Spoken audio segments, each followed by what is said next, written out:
Marekani yamtimua balozi wa Afrika Kusini. Nchi ya Marekani imemtimua balozi wa Afrika Kusini mjini Washington, Marekani, akituhumiwa kuichukia Marekani na kumchukia rais wa Marekani, Donald Trump. Waziri wa mambo ya nje wa Marekani Michael Rubio amesema Marekani imemfukuza balozi wa Afrika Kusini kwa kuichukia Marekani na kumchukia rais wa Marekani Donald Trump, ambapo Rubio ameandika katika mtandao wa kijamii wa X, zamani ukiitwa Twitter, kwamba balozi wa Afrika Kusini nchini Marekani akaribishwe tena katika nchi yao na hawana la kujadili naye, na hatua hii inakuja siku chache baada ya balozi huyo Lasu kusema Trump anaendesha vuguvugu la kuwafanya watu weupe kuwa bora kuliko wengine nchini Marekani na dunia nzima kwa ujumla. Kufukuzwa kwa balozi wa Afrika ya Kusini, hatua inaida kuchukuliwa Marekani, ni tukio la hivi karibuni kabisa na ongezeko la msuguano kati ya serikali ya Marekani na ya Afrika Kusini. Balozi Lasu ni mwanaharakati wa kupinga ubaguzi wa rangi tangu ujana wake, na mara kadhaa ameeleza hasira zake kwa serikali ya Israeli kufanya vita na Gaza. Itakumbuka Februari mwaka huu, rais wa Marekani Donald Trump alisitisha misaada kwa Afrika ya Kusini, akitaja sababu kuwa ni sheria kali nchini Afrika Kusini ambayo inadai inawachukua ardhi kutoka kwa watu weupe wa nchini Afrika Kusini. Wiki iliyopita rais wa Marekani Donald Trump alichochea zaidi hali ya wasiwasi, akisema wakulima wa Afrika Kusini wanakaribishwa kwenda kuishi Marekani baada ya kurudia madai yake kwamba serikali ya Afrika Kusini inachukua kwa nguvu ardhi kutoka kwa watu weupe. Ni taarifa kutoka nchini Marekani. Hatimaye Marekani imemtimua balozi wa Afrika Kusini mjini Washington, Ibrahim Lasu, akituhumiwa kuichukia Marekani na kumchukia rais wa Marekani Donald Trump. Hatimaye viongozi waliozuiwa Angola sehemu warejea Osmani bado. Chama cha ACT Wazalendo kimesema kiongozi wa chama hicho Dorothy Jonas Semu, akiwa ameambatana na naibu katibu wa mambo ya nje ACT Wazalendo Nasir Omar na katibu wa haki za binadamu Pavu Juma Abdalla, wamerejea nchini Tanzania usiku wa kuamkia leo baada ya kuzuiwa kuingia nchini Angola. Taarifa iliyotolewa na katibu wa mambo ya nje ushirikiano wa kimataifa wa ACT Wazalendo Mwanaisha Mdeme amesema kwa upande wake mwenyekiti wa ACT Wazalendo ambaye pia ni makamu wa kwanza wa rais Zanzibar Osman Masoud Osman bado yupo jijini Rwanda nchini Angola kwa ajili ya kukamilisha taratibu za usafiri kurejea nyumbani Tanzania. Chama kinaendelea kutoa taarifa mara kwa mara juu ya maendeleo ya suala hilo. Chama cha ACT Wazalendo kimesikitishwa na ukimya wa serikali ya Tanzania kupitia Wizara ya Mambo ya Nje na Ushirikiano wa Afrika Mashariki. Kulikalia kimya swala hili ni jambo linaloshangaza na kusikitisha kwa serikali ya Tanzania kushindwa kutoa kauli yoyote dhidi ya kitendo hiki kilichokiuka taratibu za kidiplomasia, hali ya mshikamano wa Afrika na undugu wa kihistoria baina ya Tanzania na Angola. Tunataka Wizara ya Mambo ya Nje na Ushirikiano wa Afrika Mashariki itoke hadharani na kufafanua kilichotokea Angola na msimamo wa serikali juu ya jambo hilo. Tunatoa rai kwa nchi yetu kuitaka serikali kumuita mara moja balozi wa Angola nchini Tanzania kujieleza kuhusu kilichotokea kwa viongozi wetu nchini Angola.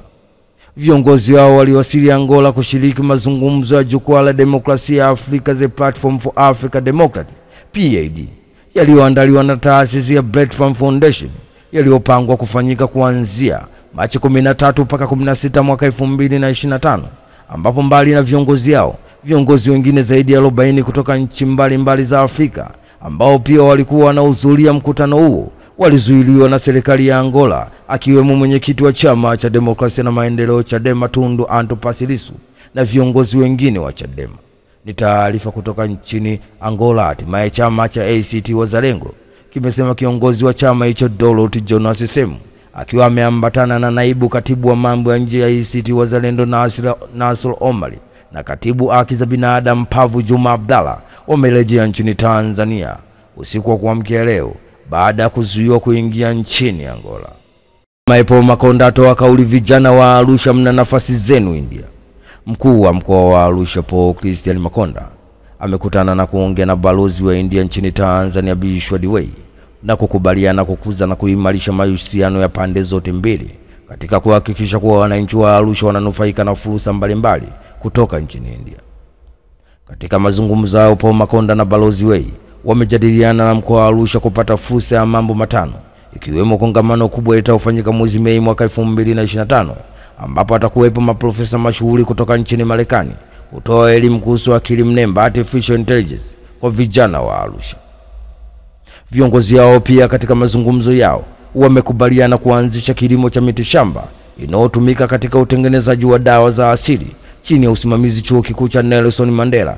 Pia wamejadili kuhusu nchi ya India kutoa fursa ya ufadhili wa masomo kwa vijana takriban 1000 watakaokuwa na fursa za kusoma kozi mbalimbali sambamba na ufadhili wa wapishi 50 watakaoenda kupata mafunzo ya upishi wa vyakula vyenye ladha ya Kihindi ili kuvutia watalii kutoka nchini India watakaokuja nchini Tanzania.